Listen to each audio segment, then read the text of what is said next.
The greatest pleasure I've had is trying to do something that everybody says could not be done. Ratan Tata का जीवन हर उस व्यक्ति के लिए प्रेरणा है जो अपनी सोच से दुनिया बदलना चाहता है, जो जीवन में कुछ करना चाहता है, जो अपना सपना पूरा करना चाहता है। रतन टाटा की सोच और उनके थॉट्स आज के यंगस्टर्स के लिए एक इम्पॉर्टेंट मार्गदर्शन है। रतन टाटा अपने जीवन में सरलता को अपनाते हैं। इतने अमीर होने के बावजूद उन्होंने कभी अपनी सादगी भरी जीवन शैली नहीं छोड़ी। उन्होंने अपनी जिंदगी का एक हिस्सा एक 1 BHK अपार्टमेंट में बिताया था। कम लोग जानते हैं कि जब वे टाटा समूह के चेयरमैन थे तो उन्होंने बार बार अपनी सैलरी इंक्रीज से मना कर दिया था। उनका कहना था कि उन्हें जितनी जरूरत थी उतनी सैलरी वे पहले से ही ले रहे थे।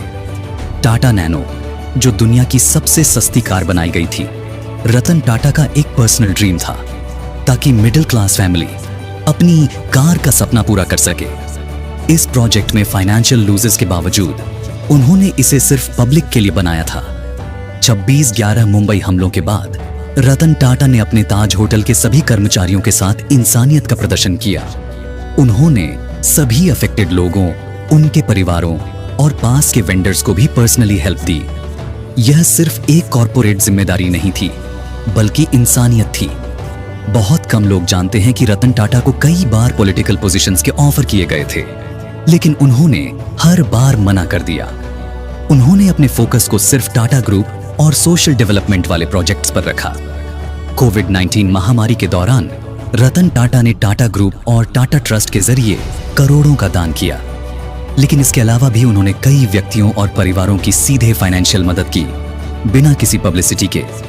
जब टाटा मोटर्स ने फोर्ड मोटर्स को खरीदा था तो फोर्ड के पूर्व चेयरमैन ने रतन टाटा को पहले इंसल्ट किया था जब उन्होंने टाटा मोटर्स को खरीदने की सोची थी। लेकिन जब रतन टाटा ने फोर्ड को खरीदा, उन्होंने उस चेयरमैन के साथ पूरी विनम्रता दिखाई। रतन टाटा ने कभी शादी नहीं की और इसके पीछे की वजह उनकी रिस्पॉन्सिबिलिटी और लाइफ में आई कुछ सिचुएशन थी। उन्होंने खुद बताया कि उनके जीवन में 4 बार ऐसा समय आया जब वे शादी के करीब थे, लेकिन हर बार किसी न किसी कारणवश यह संभव नहीं हो सका। इसमें उनके काम की जिम्मेदारियां, परिवार और पर्सनल रीजंस शामिल थे। ये सब उन्हें दुनिया में हटकर दिखाती है। चलिए शुरू करते हैं उनके कुछ विचार जो हर इंसान को आगे बढ़ने के लिए प्रेरित करते हैं। रतन टाटा कहते हैं, मैं सही निर्णय लेने में विश्वास नहीं करता, बल्कि निर्णय लेकर उसे सही साबित करने में विश्वास करता हूं। यह विचार हमें बताता है कि जीवन में कोई भी रास्ता पहले से आसान या तयशुदा नहीं होता। जब हम किसी बड़े निर्णय का सामना करते हैं तो हमें उस पर पूरी तरह से विश्वास करना चाहिए और उसे सफलता तक ले जाना चाहिए। उनकी अगुवाई में टाटा ग्रुप ने वर्ल्ड वाइड पर पहचान बनाई और उन्होंने कोरस, जगुआर, लैंड रोवर और टेटली जैसी कंपनियों का सफलतापूर्वक अधिग्रहण किया, जिससे भारत का नाम दुनिया भर में रोशन हुआ। रतन टाटा की सोच हमेशा से समाज के प्रति सेवा और जिम्मेदारी की रही है। वह कहते हैं, उद्यमिता का असली उद्देश्य केवल मुनाफा कमाना नहीं, बल्कि समाज को कुछ लौटाना भी है। इसी सोच के तहत उन्होंने अपनी संपत्ति का एक बड़ा हिस्सा सामाजिक कार्यों और चैरिटी के लिए दान कर दिया। रतन टाटा हमें यह भी सिखाते हैं कि असफलता जीवन का हिस्सा है, लेकिन इससे हमें घबराना नहीं चाहिए। वह कहते हैं, आगे बढ़ो, गलतियां करो, लेकिन अगर तुम गलतियां नहीं करोगे तो तुम्हारे पास सीखने का कोई मौका नहीं होगा।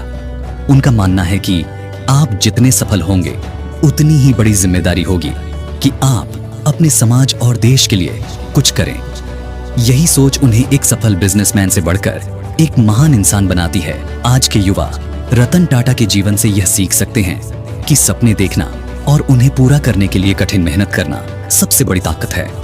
लेकिन साथ ही हमें यह भी याद रखना चाहिए कि सफलता का असली अर्थ दूसरों की भलाई और समाज को कुछ लौटाने में है।